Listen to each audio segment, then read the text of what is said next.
ఏదైతే ఉందో కొంత సమయం క్రితం టీడీపీ బీజేపీ ఏదైతే ఉందో కూటమి ఉమ్మడి మేనిఫెస్టో అయితే రిలీజ్ చేసింది. ఎందుకని ఆ మేనిఫెస్టోకి బీజేపీ పార్టీ అడంగా ఉంది? ఓన్లీ కూటమి అయితే ముగ్గురిది, అటు చూసినట్లయితే మేనిఫెస్టో ఇద్దరు అంటారా?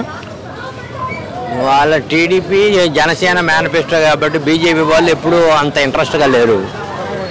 ఏదో పవన్ కళ్యాణ్ బాగా తట్టుకోలేక కలవడమే కానీ వాళ్ళకి అంత ఇంట్రెస్ట్ లేదు కాబట్టి ఆ మేనిఫెస్టో కూడా రేపు పొద్దున, ఎందుకంటే మెయిన్గా చంద్రబాబుని బీజేపీ వాళ్ళు కూడా నమ్మరు.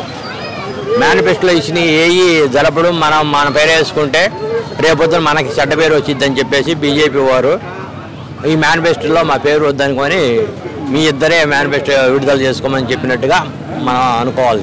కానీ ఏదైతే ఉందో టీడీపీ జనసేన మేనిఫెస్టో దాన్ని చూస్తే జగన్కి వణుకు పుట్టేసిందని చెప్పేసి అప్పుడే ఎల్ల మీడియాలో ప్రచారం చేస్తున్నారు కదా. అవి ఒట్టిమాట వాళ్ళకే నమ్మకాలు లేవు. జగన్ వీళ్ళందరినీ చూసి భయపడేవాడు కాదు. అతను చెప్పిందే చేస్తాడు, చేసేది చెప్తాడని జనాల నమ్మకం. ఆల్రెడీ ఓటర్స్ డిక్లేర్ అయి ఉన్నారు మనం ఓటు ఎవరికి వేయాలి అని. అందువల్ల వాళ్ళు ఎంత ఇల్లు ప్రచారం చేసుకున్నా దానివల్ల ఉపయోగం లేదు. కానీ సార్ ఇప్పుడు వైసీపీ మేనిఫెస్టో అసలు ఎలా ఉందంటారు? అందరికీ మామూలు పేద మధ్యతరగతి వాళ్ళకి అందరికీ అనుకూలంగా ఉందంటారా? అందరికీ ఆమోదయోగ్యంగా ఉంది, నమ్మకం ఉంది. ఎందుకంటే చెప్పు చేతుల్లో ఉంది.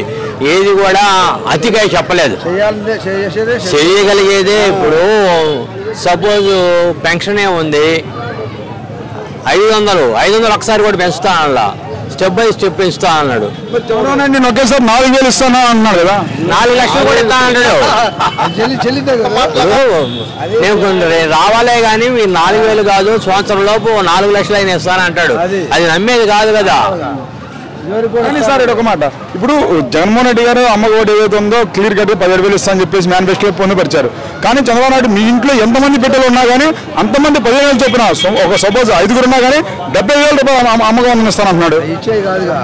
ఇప్పుడు వాడు వచ్చేది కాదు, ఇచ్చేది కాదు.